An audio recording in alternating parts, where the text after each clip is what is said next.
اللہ الرحمن الرحیم اللہم صلی علی محمد وعلی محمد وعجل فرجہم۔ آج کا سوال یہ ہے کہ ماہ مبارک رمضان کا جو آخری جمعہ ہوتا ہے جسے جمعۃ الوداع کہا جاتا ہے، آیا اس جمعے والے دن کوئی ایسی نماز وارد ہوئی ہے مذہب اہل بیت علیہ السلام میں کہ اگر انسان وہ نماز پڑھ لے تو اس سے پہلے جتنی قضا نمازیں انسان کے ذمہ تھی وہ ساری ادا ہو جاتی ہیں، وہ ساری معاف ہو جاتی ہیں؟ کیا کوئی ایسی روایت ہے ہمارے مذہب کے اندر اور وہ معتبر روایت ہو جس میں امام علیہ السلام نے یہ ارشاد فرمایا ہو کہ تمہیں بس یہ 4 وقت نماز پڑھنی ہے اور اس کے علاوہ تمہیں اور کوئی کام کرنے کی ضرورت نہیں ہے، لہٰذا یہ 4 وقت پڑھو اور اس سے پہلے پچھلی ساری نمازیں معاف ہیں؟ تو یاد رہے ہمارے مذہب کے اندر ایسی کوئی بھی معتبر روایت موجود نہیں ہے کہ جس میں ہمارے علماء بالخصوص دور حاضر کے علماء نے یہ کہا ہو کہ جمعۃ الوداع والے دن آپ 4 رکعت نماز پڑھیں اور پچھلی ساری نمازیں آپ کی معاف۔ یہ تو پھر بڑا آسان ہو جائے گا کہ انسان پورا سال نمازیں نہ پڑھے، بس ماہ مبارک رمضان آئے اور آخری جمعے کو 4 رکعت نماز پڑھے اور انسان موجے مارے، جبکہ ایسا نہیں ہے۔ اس بات کو سمجھنے کے لیے،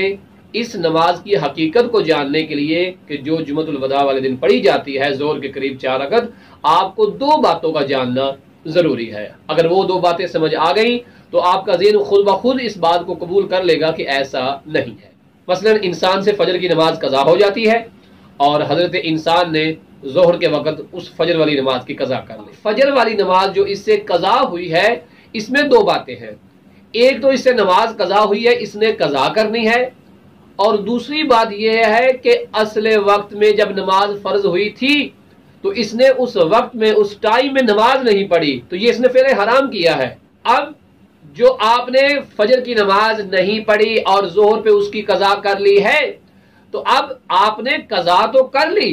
یہ قضا کر لینے سے آپ نے وہ واجب تو پورا کر دیا، لیکن اس قضا کرنے سے وہ آپ کا گناہ معاف نہیں ہوا جو آپ نے نماز کو چھوڑا تھا۔ نماز چھوڑنے والا گناہ آپ پر باقی رہا لیکن واجب ادا ہو گیا۔ اب اس کا معیار واجب کا اصل والا ہے یا اصل والا نہیں، یہ ایک الگ بات ہے۔ لہٰذا پہلے قضا اور ساتھ اس کی توبہ، یعنی وہ نماز نہ پڑھنے پر توبہ جو اسے گناہ سرزد ہوا ہے۔ اب ایسے یہ جو نماز ہے جو کہ 4 پڑھی جاتی ہے جمعۃ الوداع والے دن، تو یہ ہو سکتا ہے کہ یہ 4 رکعت نماز ہے، اس سے آپ کی زندگی کے وہ سارے گناہ معاف ہو جائیں کہ جو آپ نے نماز نہ پڑھنے کی وجہ سے آپ سے سرزد ہوئے تھے، یعنی نماز کو ترک کرنا۔ قضا باقی رہے گی، قضا معاف نہیں ہے، قضا تو آپ کو کرنا ہی کرنا ہے۔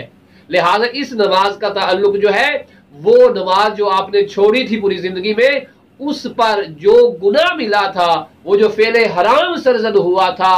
وہ معافی مل جائے گی، لیکن قضا پوری نہیں ہوگی، قضا کرنے سے ہی پوری ہوگی۔ لہٰذا ایسی کوئی نماز نہیں ہے کہ جو انسان ماہ مبارک رمضان کے جمعۃ الوداع والے دن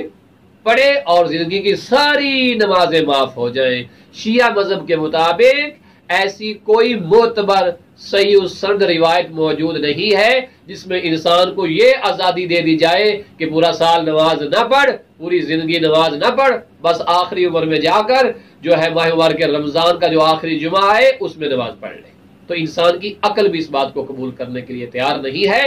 اور نہ ہی تعلیمات آل محمد علیہ السلام سے یہ بات سمجھ میں آنے والی ہے کہ ایسے کیسے ہو سکتا ہے کہ انسان آخری عمر میں آ کر یا سال کے سال جو ہے وہ ایک ایسی نماز پڑھے اور ساری کی ساری واجب نمازیں معاف ہو جائیں۔ ہماری بات فریضہ نمازوں پہ ہو رہی ہے۔ تو سامعین، ناظرین،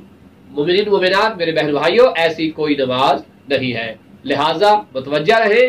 تاکہ ہم دین آل محمد کو صحیح معنوں میں سمجھ سکیں۔ یہ تو اللہ کا لطف اور شکر ہے کہ ہمارے پاس ہر دور میں علماء موجود ہیں کہ جو اس طرح کی جب باتیں معاشرے میں رائج ہوتی ہیں تو علماء علوم آل محمد بیان کر کے ہماری اصلاح کر دیتے ہیں۔ پروردگار علماء کرام، مراجع عظام اور فقہا کا سایہ اس قائم و دائم رکھے